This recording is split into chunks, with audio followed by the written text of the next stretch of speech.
Assalamualaikum, halo kawan-kawan semua. Perkenalkan, nama aku Sahibul Wafa Tajul Arifin. Aku adalah seorang guru SLB Sekolah Luar Biasa di Kabupaten Sanggau, Kalimantan Barat. Di video kali ini, aku pengen sedikit bercerita tentang pengalamanku mendapatkan LOA dari Universitas Negeri Yogyakarta. Saat ini aku sedang mendaftar beasiswa.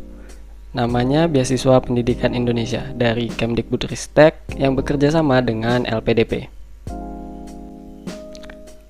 Ini adalah pengalaman pertamaku mendaftar beasiswa dan juga mengurus LOA.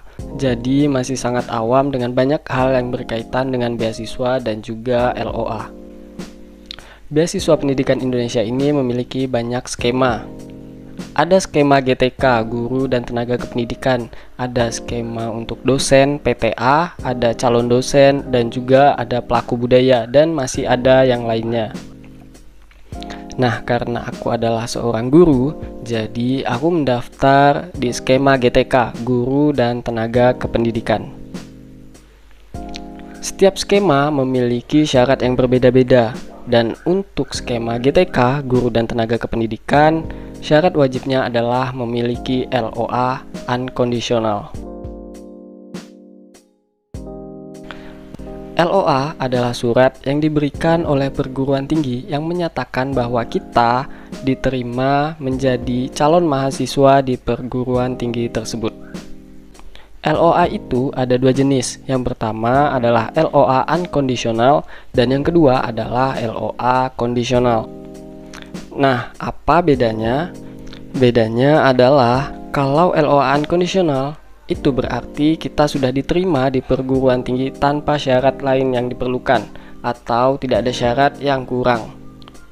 Sedangkan kalau di LOA kondisional berarti kita sudah diterima di perguruan tinggi tersebut tapi masih harus melampirkan atau memberikan berkas-berkas atau syarat-syarat lain yang diperlukan yang masih kurang. Contohnya mungkin seperti sertifikat bahasa asing atau surat izin dari atasan atau dokumen-dokumen lain yang diperlukan. Jika kita sudah tahu tentang apa itu LOA, maka sekarang gimana caranya agar kita bisa mendapatkan LOA tersebut?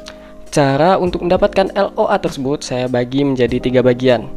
Yang pertama adalah riset, yang kedua adalah menyiapkan berkas atau dokumen persyaratan, dan yang ketiga adalah seleksi. Kita bahas yang pertama dulu. Yang pertama adalah riset. Apa yang perlu kita riset? Nah, yang perlu kita riset atau kita cari tahu adalah tentang program studi, jurusan, dan juga perguruan tinggi. Kita harus mencari tahu program studi apa yang akan kita pilih nanti dan juga perguruan tinggi mana yang akan menjadi tujuan kuliah kita nanti. Kalau aku mendaftar di program studi pendidikan luar biasa Universitas Negeri Yogyakarta, setelah menentukan program studi dan juga kampus tujuan, kita harus riset lebih dalam lagi. Kita harus mencari tahu tentang pendaftaran mahasiswa baru di kampus yang kita pilih. Mulai dari syarat-syarat yang dibutuhkan, jadwal, dan juga proses seleksi yang akan kita lalui nanti. Kalau di Universitas Negeri Yogyakarta, kita tinggal membuka pmb.uny.ac.id. Di situ semua informasi sudah lengkap. Mulai dari jenis-jenis pendaftarannya, animo dan daya tampung, biaya pendidikan, kemudian jadwal pendaftaran, syarat-syarat pendaftaran, panduan, semuanya sudah lengkap di sana. Setelah kita mencari tahu tentang pendaftaran mahasiswa baru atau PMB dari kampus yang akan kita tuju, dan kita bisa memenuhi syarat-syarat yang diberikan oleh kampus atau perguruan tinggi tersebut, langkah selanjutnya atau langkah kedua adalah kita menyiapkan dokumen-dokumen atau berkas-berkas yang menjadi syarat wajib untuk mendaftar di kampus tersebut. Dokumen-dokumen yang dibutuhkan untuk pendaftaran akan berbeda antara kampus satu dengan kampus yang lainnya. Tapi sebagian besar kampus syarat wajibnya adalah melampirkan ijazah dan juga transkrip nilai S1 kita. Ada juga yang melampirkan surat izin dari atasan. untuk teman-teman yang sudah bekerja.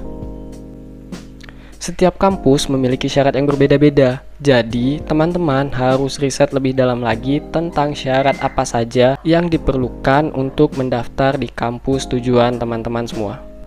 Setelah dokumen yang dibutuhkan dirasa sudah lengkap, langkah selanjutnya dan yang terakhir adalah melakukan seleksi.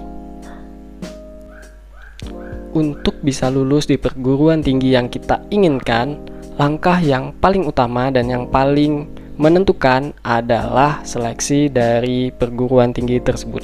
Kita harus mengikuti proses seleksi sesuai jadwal yang telah ditentukan.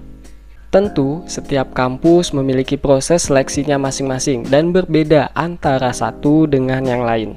Nah, kalau di saya atau di Universitas Negeri Yogyakarta, sebelum kita mengikuti proses seleksi, ada namanya proses pendaftaran dan kita mendaftar dahulu. Dan biaya pendaftarannya itu untuk program magister adalah Rp450.000. Kemudian selanjutnya adalah mengupload dokumen-dokumen yang menjadi persyaratan. Dan yang terakhir adalah mengikuti seleksi CBT. Seleksi CBT terdiri dari dua, yaitu seleksi tes potensi akademik dan juga tes Pro TOEFL. Nah, setelah kita mengikuti seluruh proses seleksi yang diberikan, perguruan tinggi akan menentukan apakah kita pantas untuk menjadi mahasiswa di perguruan tinggi tersebut. Jika kita dinyatakan lolos, maka kita akan mendapatkan LOA dari perguruan tinggi yang kita tuju.